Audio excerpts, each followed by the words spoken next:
AttractingASoulmate.com, Module 1 with Steve G. Jones. Hi, I'm Steve G. Jones, clinical hypnotherapist, and I want to tell you a little bit about myself before we get started. I have a bachelor's degree in psychology from the University of Florida, a master's degree in education from Armstrong Atlantic State University, and a doctorate in education from Georgia Southern University. I'm a certified clinical hypnotherapist, a member of both the American Board of Hypnotherapy and the National Guild of Hypnotists, and I'm president of the American Alliance of Hypnotists. I'm the director of the Steve G. Jones School of Clinical Hypnotherapy. I also serve on the board of directors of the American Lung Association in Los Angeles. I have over 2 decades of experience in hypnotherapy, and I still maintain a busy practice and teaching schedule because I see clients and teach classes worldwide. My client base consists mainly of people who want to lose weight, stop smoking, or gain confidence. Other clients include sales teams interested in boosting motivation and increasing income, also singles looking for love, insomniacs desiring proper sleep, and actors desiring more confidence for their next audition. When I travel to see clients and teach hypnotherapy certification classes around the world, I visit such places as Tokyo, Japan, Barcelona, Spain, Paris, France, London, England, Montreal, Canada, Los Angeles, California, and New York, just to name a few. By the way, since you have an interest in hypnosis, perhaps you would be interested in becoming a certified clinical hypnotherapist. It's very easy to do. All you have to do is go to my website, betterlivingwithhypnosis.com, and click on Hypnosis Classes at the top. You can either train in person or online. After your training, you'll be added to our worldwide directory of certified clinical hypnotherapists, and you'll receive a certificate. I was fortunate for many years to have my office in Beverly Hills, California, where I worked with such wonderful people as Tom Mankiewicz, the writer of Superman, Geraldine Saunders, the writer of The Love Boat, and many other celebrities. I have been interviewed on CNN, Fox News, and appeared on True TV, in addition to having my own hypnosis TV show. With my over 20 years of experience, I'm happy to share with you techniques that I've both developed and learned, which can help you improve your life. I encourage you to visit my website, betterlivingwithhypnosis.com. There you will find my life's work, 22 books on hypnotherapy, over 3,000 hypnosis recordings available as downloadable MP3s or CDs, and these recordings will program your mind to achieve goals in such areas as weight loss, motivation, and stopping smoking. I also have audiobooks, such as this one, where I'm talking with you and sharing with you in a very dynamic way techniques that you can use to improve your life and the way you do things. The reason I'm telling you all of this is not to impress you, but to impress upon you that I, your teacher, am very capable and I know what I'm talking about. I'm also very happy for the opportunity to share this information with you, so rest assured that you're in good hands, and let's have some fun as we now expand your knowledge. I wish you well in all of your endeavors, and please be sure to visit my website, betterlivingwithhypnosis.com.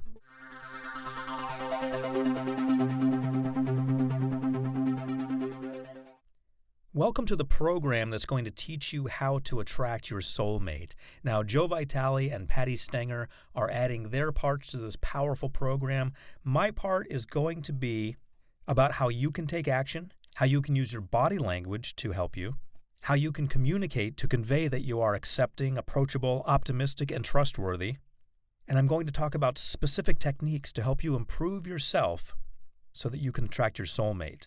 And these techniques are going to involve self-hypnosis, affirmations, and the use of conversational hypnosis. I'm also going to throw in some NLP, some neuro-linguistic programming. So get ready to have some fun.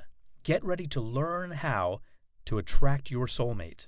The most important thing you can do in attracting your soulmate is take action. You've got to be willing to take action. All of the advice in the world, all of the words in the world, all of the books and seminars and recordings and videos in the world aren't going to help at all unless you take action. So I want you to get ready to take action. I want you to get ready to jump in, to make it happen.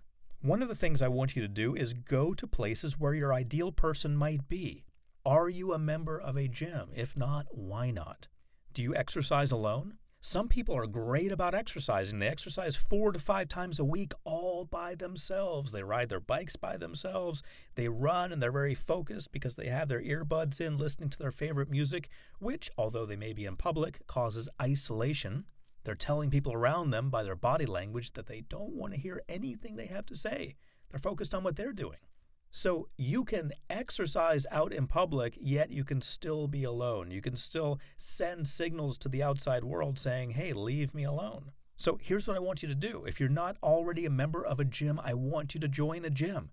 I was getting my haircut the other day, and I was waiting in the chairs where you wait to get a haircut before it's your turn, and the guy I was talking to was 91 years old. And the way I knew that was it was his birthday that day, and they were all singing happy birthday to him there where I was getting my hair done. So I asked him how old he was. He said 91. And I said, congratulations. What's your secret? How did you get there? And he started telling me what he did, how he eats. He avoids excess alcohol, no smoking, and he exercises actually every day. He does an hour of cardio every day. Well, this guy at 91 years old, first of all, it's impressive that he's alive. I was impressed by that because a lot of people don't make it that far. By the way, I have an aunt the same age as this guy, so who knows, maybe I have some genetic advantage. I'm hoping to see my 90s and beyond. But once I got over my amazement about this guy, I started to ask more detailed questions. What kind of cardio do you do?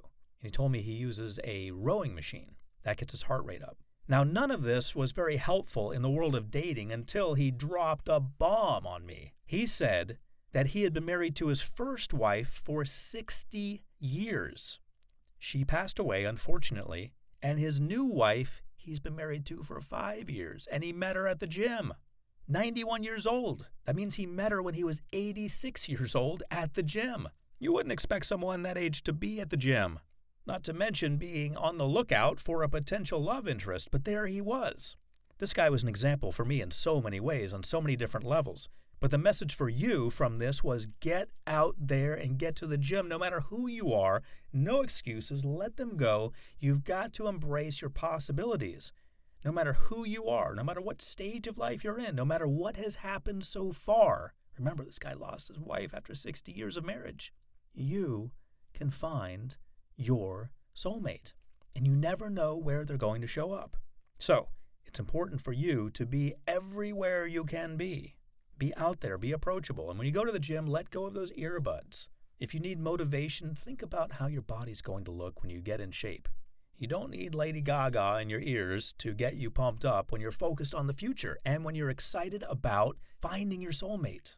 What else is going to happen in the gym? Well, you're going to meet other people who also care about their physical fitness. Now, I'm going to make a little bit of an assumption here, and yes, I know what they say about assumptions, but I'm going to assume that you would like someone who is attractive, someone who's physically fit. You have a really good chance of finding someone who's at least into that. Maybe they're not their ideal self yet, but they're at least into that at the gym. Also, you're going to improve your physical and mental health. Your body benefits in so many ways when you exercise. I could spend 10 hours talking about how you're more happy in general, how your body releases endorphins, and so forth and so on. You benefit in so many ways from exercise. But it's also been shown that your mental health will improve when you exercise. It's not just your body. It's not just those chemicals doing their chemical things in your body. Your mental health actually benefits in a measurable way when you go to the gym. So that'll probably keep you sharper to look out for your soulmate. Group exercise classes, spinning, yoga, etc. Great ways to meet people. Hiring a trainer, working one-on-one with a trainer is great if you're interested in training for the Olympics. Or if you want to show how much money you have, that can be great, but it really isolates you when you think about it.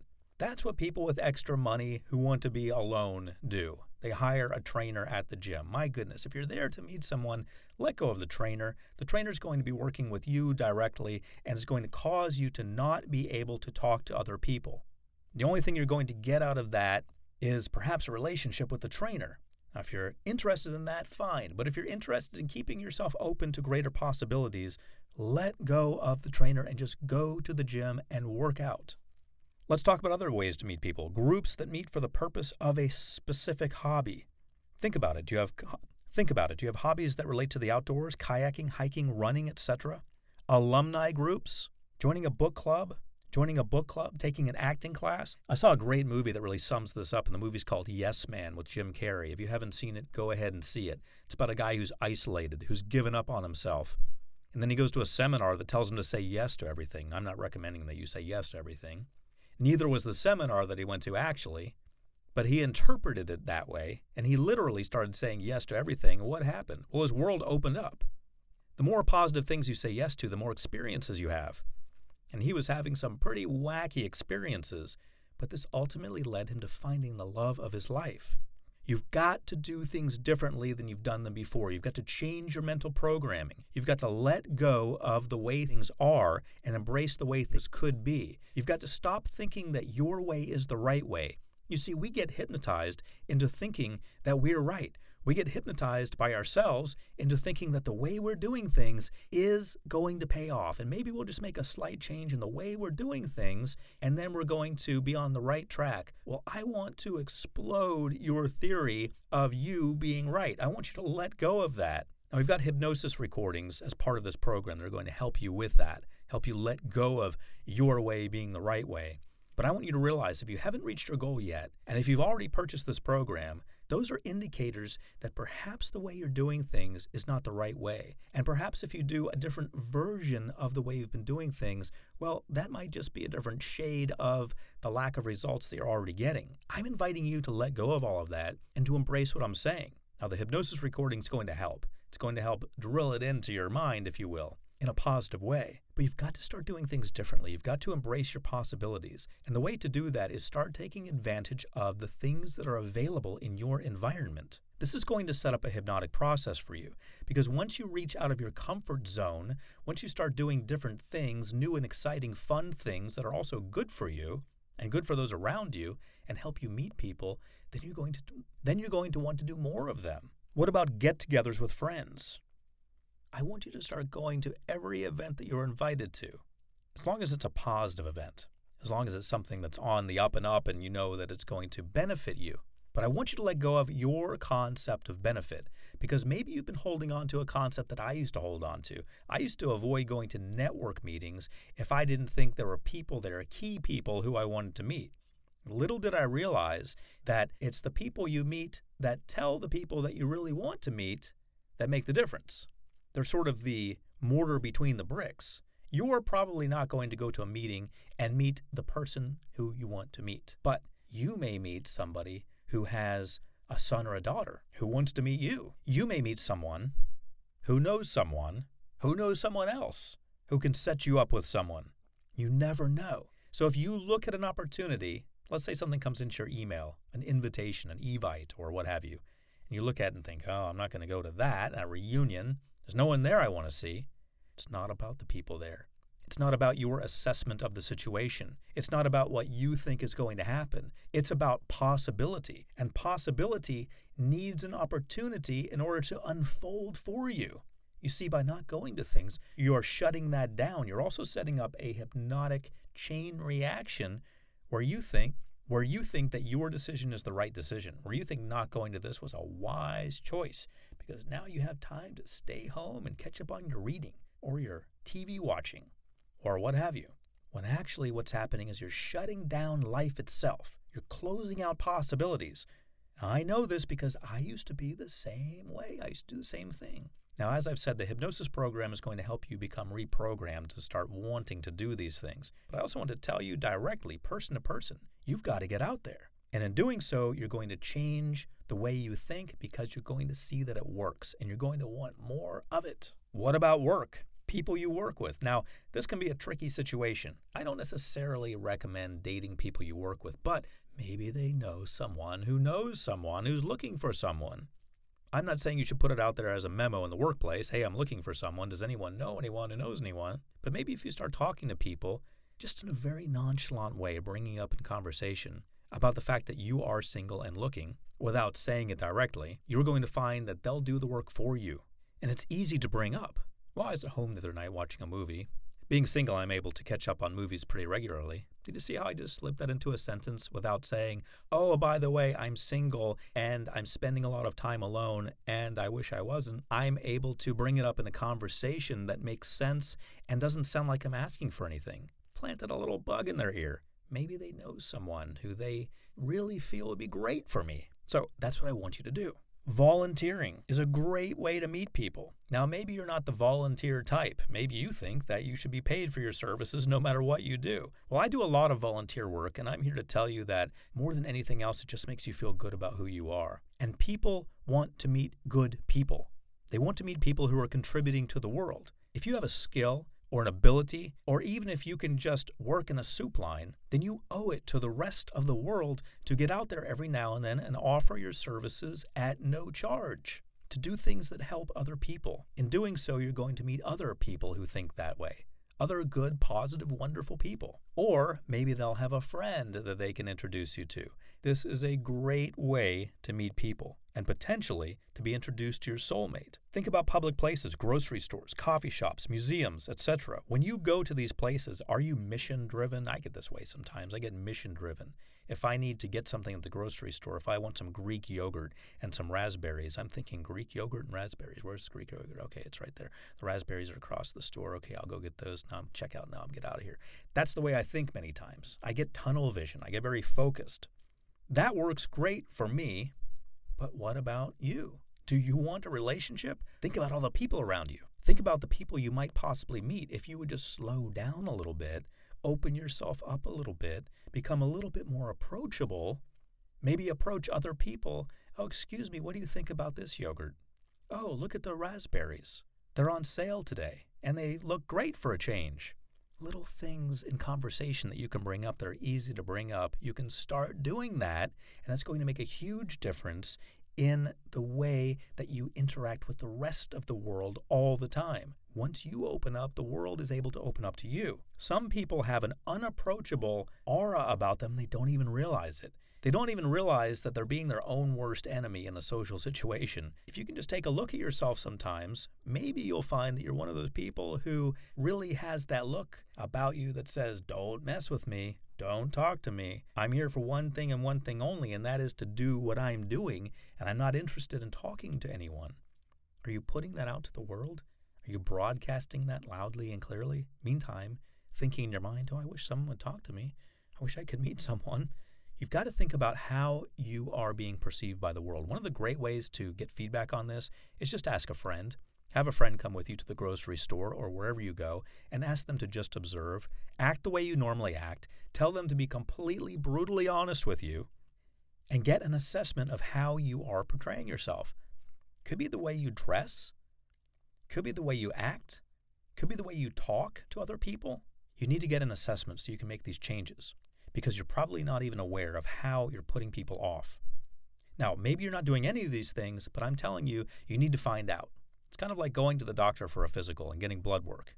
There may not be anything that's going quote-unquote wrong, but you don't know until you get a test. So have a friend assess you in a social situation, get some feedback, and act on it. A friend who you trust, not a friend who's in the same situation as you, a friend who is beyond that, who is in a better situation than you, meaning they have the love of their life. They do have someone who they can spend time with. So find someone who is successful in the area of attracting a soulmate.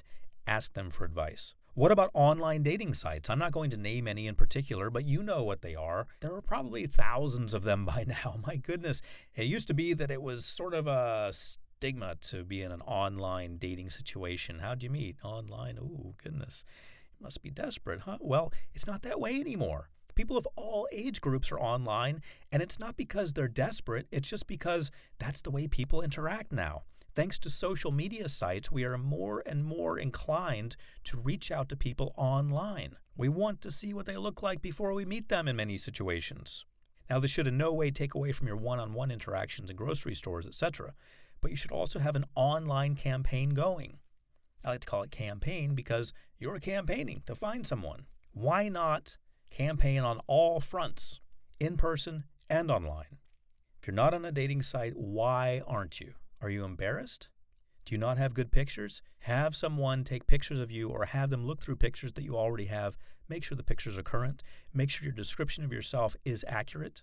You're not going to do yourself or anyone else any favors by portraying yourself in a way that is not authentic. Portray who you are, what you're into, where you want to go, and you will find a person who is also interested in those things. More specifically, they're interested in you because you are you. So you've got plenty of homework. Go ahead and put these things into place. Go ahead and start making them happen. In the next module, we're going to talk about your body language.